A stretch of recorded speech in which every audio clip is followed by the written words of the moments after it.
Hey guys, it's Mr. Boshroom, and I just wanted to make a quick video going over fractional distance again because some of you have talked about how you've been struggling with that and you can't really remember how to do that. Okay, so I'm going to do one quick practice problem here and write out the steps again just so that you can be reminded on how these are supposed to go, and hopefully with that we'll be able to understand fractional distance, so maybe that'll help with your quiz or help you finish the assignment. Alright, so let's try to get this done pretty quickly.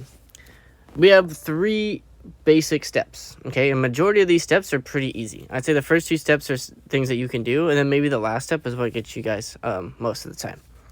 All right, so step 1 is simply we need to find, ooh, that's really thin. Let's try that. We need to find the rise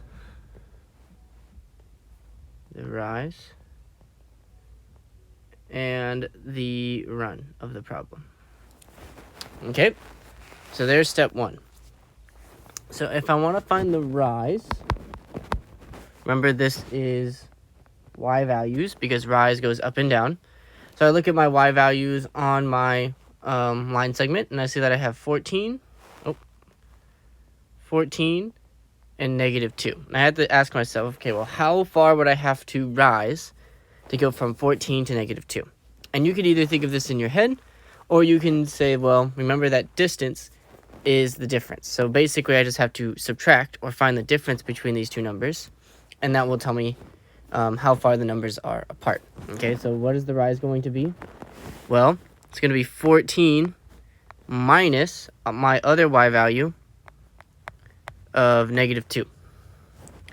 Well, 14 minus a negative would just be positive, so this would say 14 plus 2.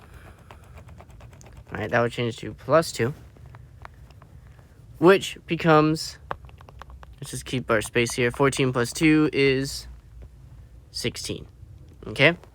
Or you could have just told yourself, like, hey, 14 to -2, if you think about that a little bit, well, for 14 to get all the way to 0 would be 14, and then I got to go to -2, that's 2 extra, so that's 16. All right, there's our rise. Then we have to find the run, which is our x values. So we'll go ahead and erase that now. I'll say, well, my x values are -26 and 6. Same idea. We can either think about that in our head and say, well, for -26 to get to 0, I would have to move 26 spaces. And then I need to get to 6 still, so I have to go 6 more spaces, right? So 26 was 6 should give us 32. Or you could have done the subtraction method, right, that we did earlier. So if you like that one, I would say, well, what's -26 minus 6? And that would give you -32. But then you say, well, do I have negative distance? No, we don't have negative distance. So we're just going to say 32. Okay? I don't think that's the part that's really hurting you, right? I think you can figure out how to find the rise and the run. It's basically saying, hey, how do I get from -26 to 6? Like, how far are those apart? That should be the step that's stumping you. All right? So there's our rise and our run. So what's step 2? Step 2 is we need to multiply the rise and the run. So multiply rise,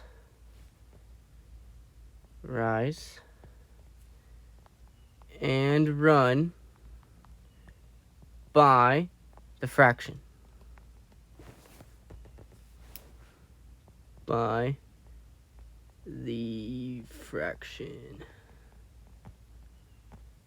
Okay, so I'm going to do that on the right side here.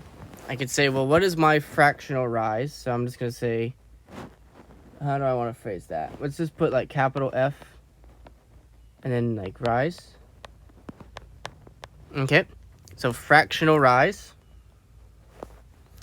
is going to equal 16 times our fraction, which is 3/8. So times 3/8 And then if I don't know what that equals, well, I can go to Desmos. So let's go ahead and go to star Desmos.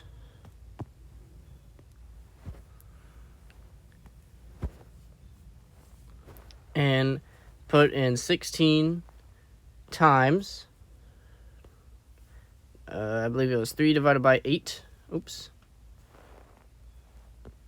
So 3 over 8, and that comes out to 6. So we go back to our problem and say that our new rise will be 6. Okay? So whenever we try to find our final answer, I'm only going to have a rise of 6 rather than 16, right? Because I only want 3/8 of the original. Okay, that's what it tells us. So what is 3/8 of the original rise? Well, that would be 6. Okay, so we only want to go 6 units for the rise. Same thing for the run. I need to know, okay, well, what is the fraction of the run that we want to actually go? So we have, let me just try to write that again. Okay, so we have our fractional run is going to be 32 times 3 over 8. We use the same fraction, right? Because it tells us right here. And I say, okay, what is that? So I go back to Desmos. Oh, I'm going to use Chrome. Use Safari. And instead of 16, I'm going to put 32. And that gives us 12. So I go back to my notes. And we have 12. Cool. Now, final step. All the final step is we're going to apply our new numbers. Okay, so I'm going to say apply. We'll just say the fractional rise and the fractional run, since I'm running out of space. Okay, so what do I mean by that? Well, essentially, when we started this problem, we said that we have a rise of 16 and a run of 32, right? But now I want to only apply my rise of 6 and my run of 12. Okay, and we want to see, well, where does that get us? And how do I know where to start? Well, to answer where to start, we look at the problem. Okay, and it says we want to find the coordinates of Q, so that PQ, so this segment right here, is 3/8 of PR. Notice how we keep starting with P when they describe the segments to us. So that means that we're going to apply all of our numbers to the coordinate point P. If you notice, that's where I drew all my lines from with the blue and the green rise and run, right? I started from P. Okay, so we're going to take the coordinate point of P, and we're just going to apply our new numbers that we got over here, right? The 6 and the 12. So let's start with the run. Okay, so run uses x values. All right, so I'm going to say, okay, I'm messing with the x value, which is negative 26. And I'm going to say that I need to move 12 units. So how do I want to phrase that? We'll just put like,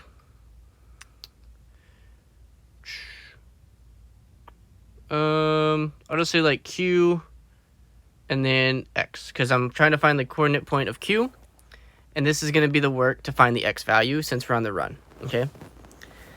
So Q X value is going to be found by taking the original X value at coordinate point P, which is negative 26, and adding on the run of 12, so plus 12, okay? Negative 26 plus 12 is, let's see, negative 14. Okay, so I could say, well, the coordinate point of Q should start with 14 as its X value, right? Basically, I'm saying if I take that run of 12, I'm going to get an X value of 14. And now I need to say, okay, well, I also had to go a rise of 6. And that rise, if you notice, is going downwards. Okay, so when I try to find the Y value of the coordinate point Q? Well, I use the rise, and we notice that that rise is going downward. So should I use positive 6 or negative 6? We're going to use negative 6, okay? That's just based off of the picture. All of your math on the right side is correct. We didn't mess anything up. It's just that sometimes the picture is going downwards, like we learned last year with slope, right? So if the slope is negative, well then when we use the rise, we're going to say negative 6 rather than positive 6. And again, we're looking at y values. So I'm saying, well, what's my y value that I started with? It's 14, okay, from coordinate point P. So I'm going to say 14.